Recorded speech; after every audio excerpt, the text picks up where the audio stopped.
Bonjour à tous, vous êtes la bienvenue à ce programme-ci. Alors, aujourd'hui, nous allons voir les 9 clés pour découvrir sa destinée. Les 9 clés pour découvrir sa destinée. Il faut reconnaître que cette vidéo-ci s'inscrit dans le cadre d'un enseignement, d'une série d'enseignements sur les secrets pour découvrir sa destinée et l'accomplir. Nous sommes à mi-parcours et nous avons consacré la première partie de cet enseignement-ci aux principes pour découvrir sa destinée, aux clés pour découvrir sa destinée. Donc, nous voulons procéder en réalité à un résumé pour permettre à ceux qui nous suivent déjà de pouvoir garder l'essentiel. Quant à ceux qui sont tout nouveaux sur cette plateforme-ci, ce résumé-ci aussi leur permettra de savoir déjà ce que nous avons déjà fait, le voyage que nous avons déjà mené jusqu'ici, et ça leur permettra de suivre avec nous le reste, bien évidemment, de l'enseignement et d'autres enseignements encore. Donc, si vous êtes avec nous et que vous ne vous êtes pas encore abonné, c'est le moment de le faire pour avoir, bien évidemment, des notifications pour les prochaines publications. Vous ne pouvez jamais, vous n'allez jamais regretter de vous abonner à cette chaîne-ci. Ça vous fera beaucoup de bien. Ne manquez pas non plus de partager ces audios pour changer beaucoup de vie. Liker et commenter pour plus de visibilité aussi. Très, très important. Alors, les 9 clés pour découvrir sa destinée, c'est ce que nous allons voir ce matin-ci.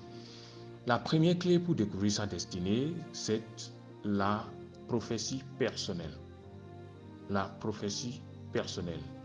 La Bible nous révèle dans le livre de Amos 3, 7 que Dieu ne fait rien sans en révéler le secret à ses serviteurs, les prophètes. Et je l'ai dit, je ne le dirai pas assez, le premier prophète de ta propre vie, c'est bien évidemment toi. Dieu n'est pas autorisé à faire quelque chose sur la terre sans le révéler d'abord au préalable. Et s'il veut faire quelque chose dans ta propre vie, la première personne à qui il va révéler cela, c'est bien évidemment toi. Est-ce que tu me comprends?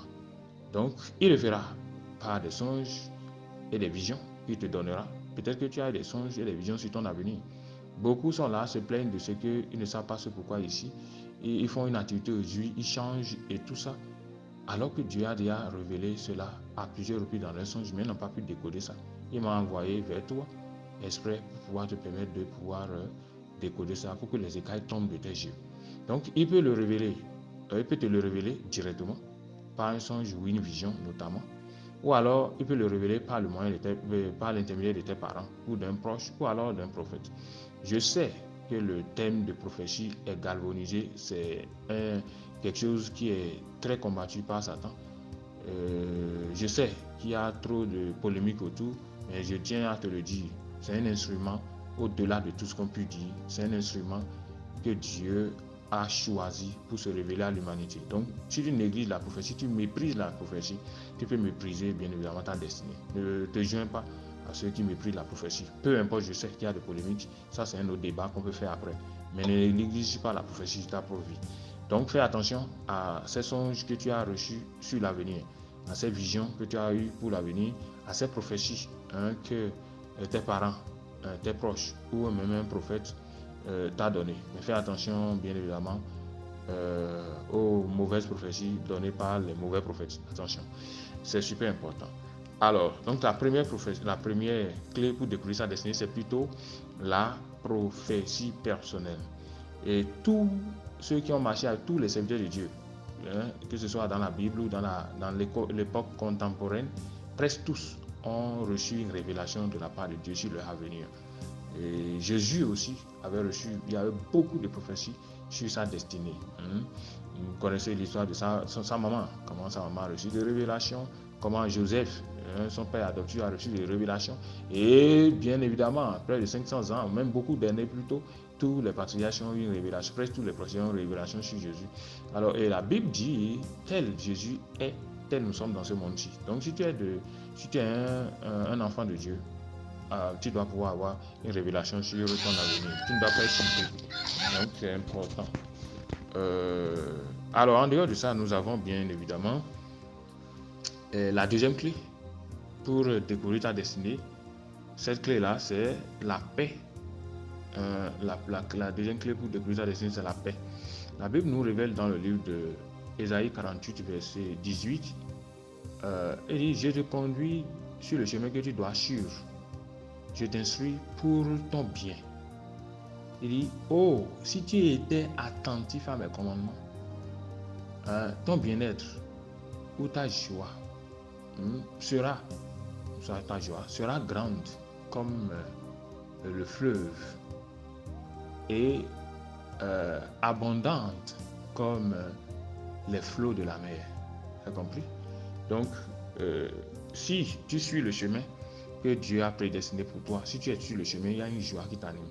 Cette activité que tu fais et qui te donne de la joie indescriptible, cette joie intérieure qui n'est pas attachée aux choses physiques, c'est bien ton appel ça.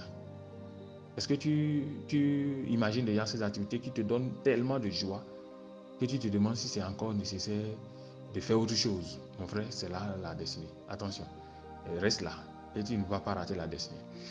Alors, la troisième clé pour découvrir ta destinée, c'est le potentiel. Le potentiel, c'est le potentiel. Le potentiel, c'est la forme brute de ton don. C'est la forme brute du talent. C'est ton talent qui ouvrira la porte de ta destinée. C'est ton talent qui ouvrira la porte de ta destinée. Et puisque la Bible nous dit dans le Proverbe 18, verset 16, que les dons d'un homme lui ouvrent la voie et lui donnent accès au grand ou au roi. Alors donc c'est ton don qui révélera, qui va te conduire dans ta destinée.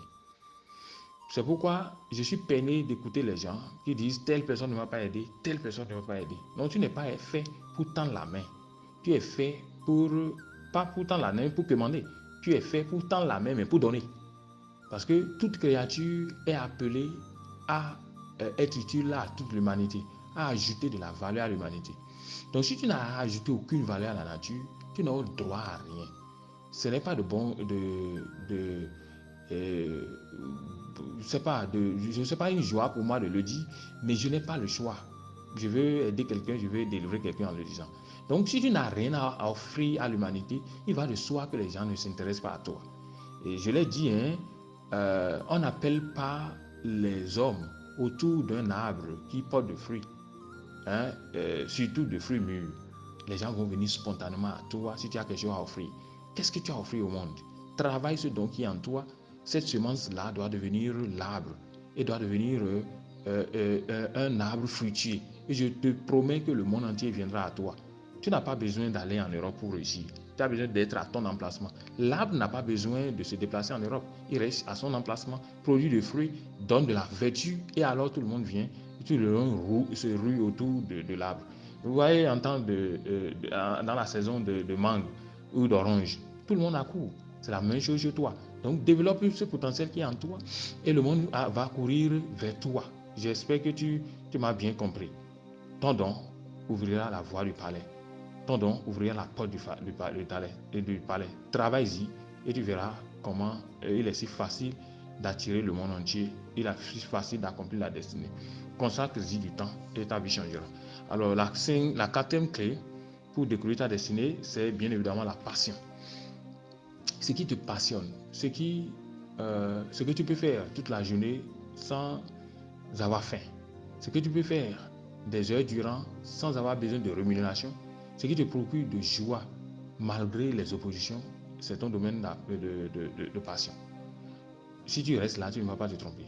Donc, découvre ces choses et fais-y attention et je parie que ta vie changera.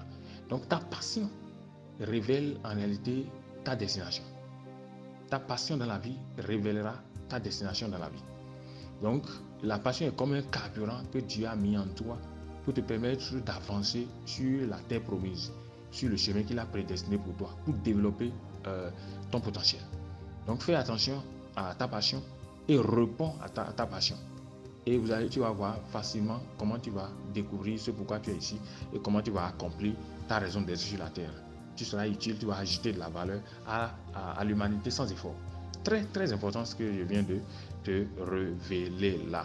Alors, en dehors de ça, nous avons la cinquième clé pour découvrir sa destinée, c'est la protestation sainte. La protestation sainte, je parle de la protestation sainte lorsque vous ressentez une colère sainte qui monte en vous lorsque vous voyez une situation déplorable dans la société?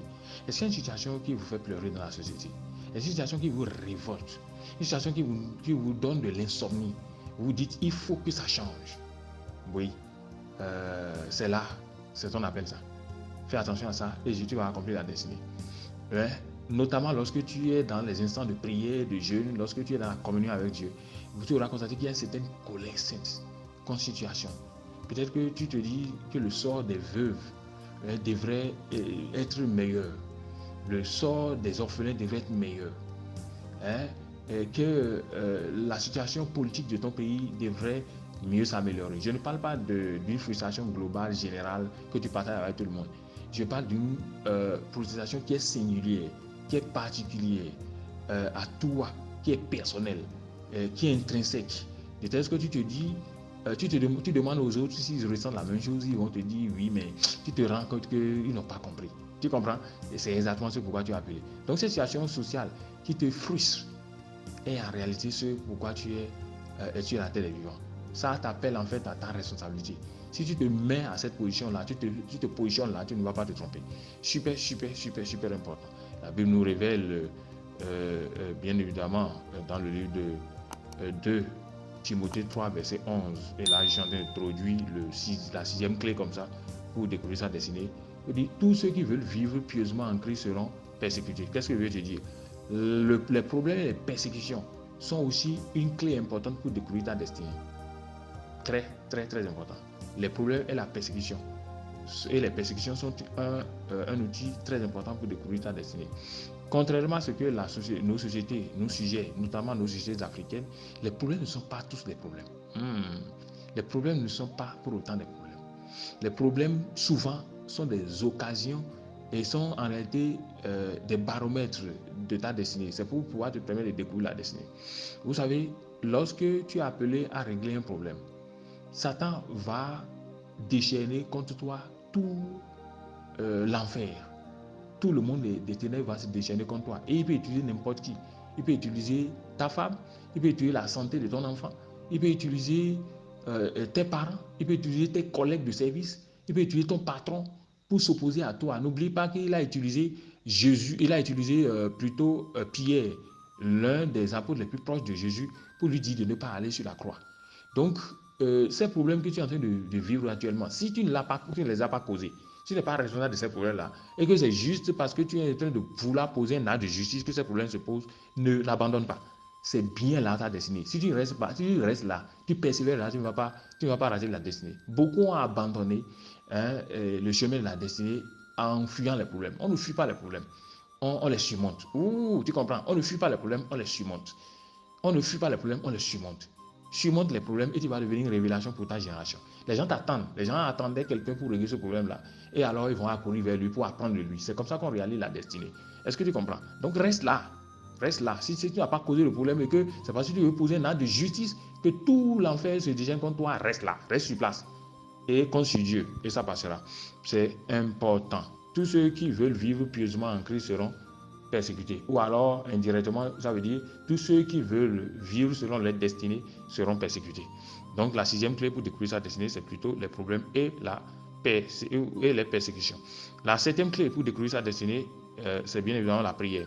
La prière et la méditation constituent une clé importante, c'est la septième clé pour découvrir sa destinée. La Bible dit dans le livre de Jérémie 33, verset 3, que ceci, invoque-moi, je te répondrai.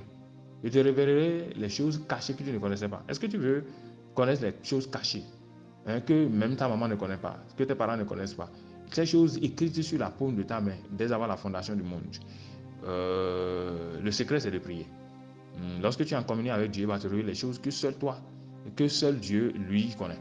C'est super important. Et il y a deux avantages de la prière. La prière te permet d'avoir une réponse sur ta destinée, mais pas seulement. La prière permet d'activer les autres principes. Les autres principes n'ont de la valeur que lorsque tu es dans l'attitude de la communion. Parce que ces principes n'ont de la valeur lorsque tu es connecté à ton Créateur, donc à l'auteur des choses. Donc, la prière est utile dans la mesure où ça te permet d'avoir la réponse, mais ça permet aussi d'activer et de mettre en exergue les autres principes que nous avons déjà étudiés ou que nous sommes en train d'étudier. Alors, la 8e clé pour découvrir sa destinée, c'est plutôt ce que j'appelle la publicité de l'impact. Tu es appelé à vivre quelques années sur la terre des vivants, mais mon frère, l'impact que tu dois laisser doit être éternel. L'impact que tu dois laisser doit être utile aux autres. C'est-à-dire, ton temps doit être un temps d'impact au profit des autres, au profit de l'humanité. Tu dois ajouter de la valeur à l'humanité. En fait, le principe qui a guidé Dieu lorsqu'il voulait créer toutes choses, il était dans le conseil de lui-même, il était seul. Mais il a décidé de créer l'humanité parce qu'il était guidé par un principe, le principe de l'amour ou alors le principe de l'altruisme. Et c'est pourquoi la Bible nous dit dans le Job 34, versets 13 à 15, que si Dieu s'enfermait sur lui-même, s'il retirait son souffle, que toute l'humanité périrait soudain. Donc, il était seul quand il a décidé de faire la terre et les cieux. Toute la création n'était pas au départ. Donc, quand il a voulu faire ça, le principe qu'il avait guidé, c'est l'altruisme, l'utilité pour les autres. Donc, il a introduit ce même principe-là dans chaque créature. Vous aurez constaté que la finalité de toute créature, c'est d'être utile pour les autres. Vous aurez constaté que les arbres sont reconnus par leurs vertus. Les arbres sont reconnus par leurs fruits. Vous aurez constaté que même les animaux sont reconnus par leurs vertus. Le seul animal qui veut faire le contraire, qui est serpent, est le plus haï du monde. Donc, si vous voulez accomplir la destinée, vous devez apprendre à arroser les autres. Vous êtes appelé justement pour ça. Il y a ce principe-là qui est en vous. Vous ne faites pas exception. Toutes les créatures sont faites pour éclairer les autres, pour apporter de la valeur aux autres. Et la lune ne fait pas exception, le soleil ne fait pas exception. Donc vous-même, vous êtes guidé par le même principe, vous êtes une créature de Dieu. Si vous voulez accomplir la destinée, ce que vous êtes en train d'appeler, c'est pourquoi j'appelle ça, ces deux principes-là, je les appelle les principes tests. C'est-à-dire, si tu finis de définir ce que tu appelles ta destinée, viens voir si évidemment, si ça répond au principe de la publicité de l'impact. Sinon, ça veut dire que ce n'est pas la destinée, c'est pas ta destinée que tu as mal formulé ta destinée. Ça peut être une ambition personnelle. Quelqu'un me dira, je veux être DG. Si tu veux être DG, ce n'est pas un problème. Ça, là, ce n'est pas une destinée, ça. Ce n'est pas la destinée, ça. Ça, c'est un moyen. Maintenant, qu'est-ce que tu veux devenir vraiment? Donc, tu veux devenir DG pour faire quoi? À l'humanité. Donc, si ce que tu fais est tourné vers toi, tu n'accomplis pas la destinée, tu accomplis une ambition. Donc, c'est super important. Quelqu'un me dit, je me vois dans les sons, il faut avoir j'ai beaucoup de véhicules. Oui, ta passion peut faire partie de ta destinée, mais jamais ta passion, ta destinée ne peut se résumer à toi. Ça doit être porté vers les autres. Tu dois arroser les autres. C'est en cela là que tu accomplis la destinée. La dernière clé pour donc c'était Job 34 verset 13 à 15 que nous avions cité. Alors la dernière clé pour découvrir sa destinée, c'est bien évidemment la perpétuité ou la pérennité ou alors la permanence de l'impact. Psaume 33 verset 11 nous dit que les projets du cœur de Dieu se réalisent de génération en génération. Donc ce que tu appelles ta destinée là, c'est Dieu qui a façonné ça, c'est pour Dieu. Donc tu t'as fait propriétaire et non, il t'a fait locataire d'une portion de son plan. Donc, et Dieu est éternel. Il veut que tu vives dans l'éternité. Quand même tu as 70 ans à vivre pour ainsi dire, et l'impact que tu dois laisser doit être permanent, doit être éternel. Donc si ce que tu appelles ta destinée ne s'inscrit pas dans l'éternité, ce n'est pas de Dieu. C'est ce que j'ai voulu que tu puisses retenir. Donc les projets de l'éternel, les projets du cœur de l'éternel durent d'une génération à une autre. Donc tu dois avoir la mentalité de l'éternité si tu veux accomplir la destinée. Ce que tu appelles la destinée doit s'inscrire dans l'éternité, doit s'inscrire dans la mentalité de pouvoir préparer la relève et surtout de vivre dans l'éternité, d'avoir le couronne éternel. Sinon, ce n'est pas une destinée. Tu es béni au nom de Jésus. Tu ne t'es pas encore abonné, fais-le, partagez, likez, commentez et ça va faire du bien aux autres. Vous êtes souvent bénis.